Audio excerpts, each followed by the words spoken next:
A stunning number of women's groups still failing to condemn the rape and mutilation of Israeli women at the hands of Hamas. And that is angering many people, including my next guest, Senator Kirsten Gillibrand, Democrat of New York. You spoke in New York at the United Nations. It was very moving, and your voice was clearly heard. We had a guest on last hour. She's the former Miss World of Israel. She is a rape victim herself from many years ago. She was also at that event. Here's what she said last hour. It's me too, unless you are a Jew. That's it. It's hard for me to say that, but this is the truth. You know, what women organization did is they took it to the political side. It's not about political. It's not about free Palestine. It's not about which side you are on the map.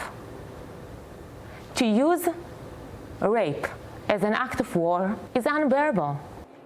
Senator, the women's groups are still silent. And I know you know a lot of them and their leadership. What have they told you behind the scenes?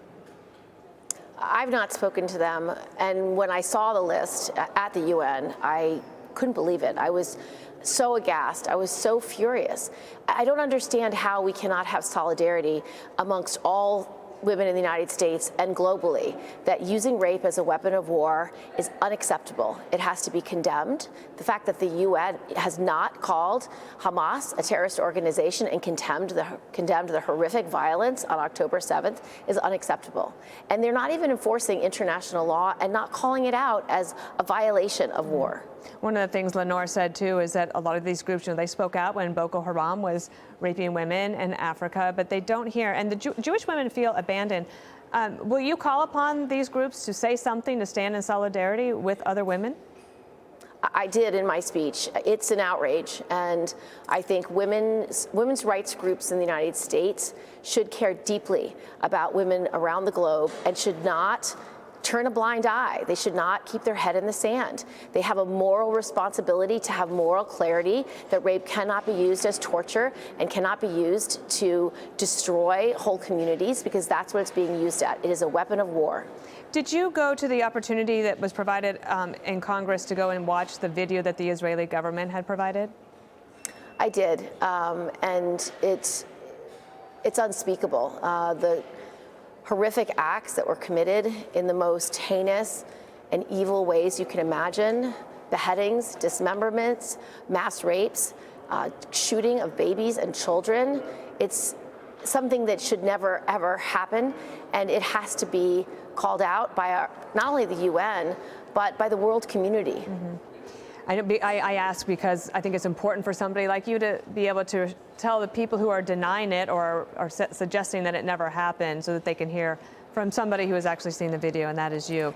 But there's also this. And Dana, go ahead. Dana, they did not show us the victims of rape, and they did not show us the videos of rapes happening because they thought it was too much horrific for Congress to see.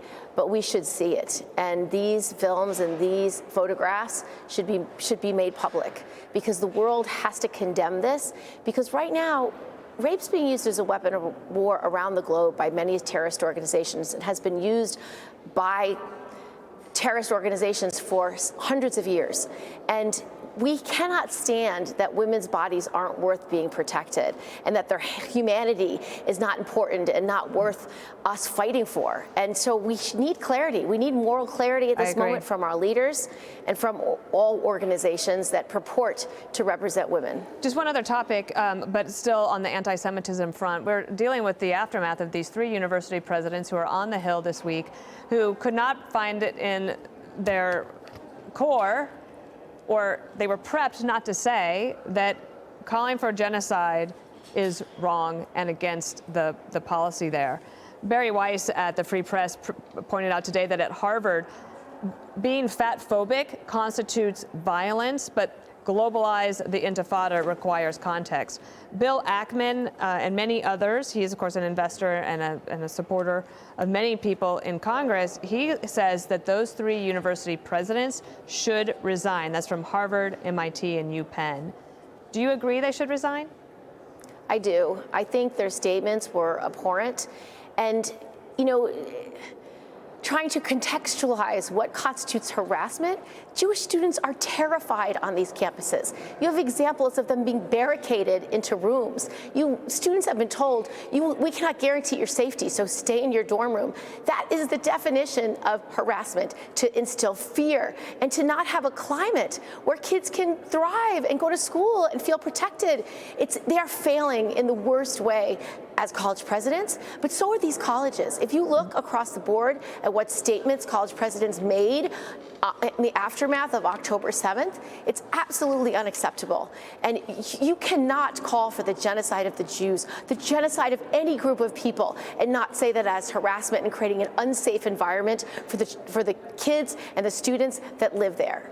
Well, I'm sure they'll be glad to hear and reassured that you are on their side indeed. Senator Gillibrand, thank you. I'm Steve Doocy. I'm Brian Kilmeade. And I'm Ainsley Earhart. And click here to subscribe to the Fox News YouTube page to catch our hottest interviews and most compelling analysis.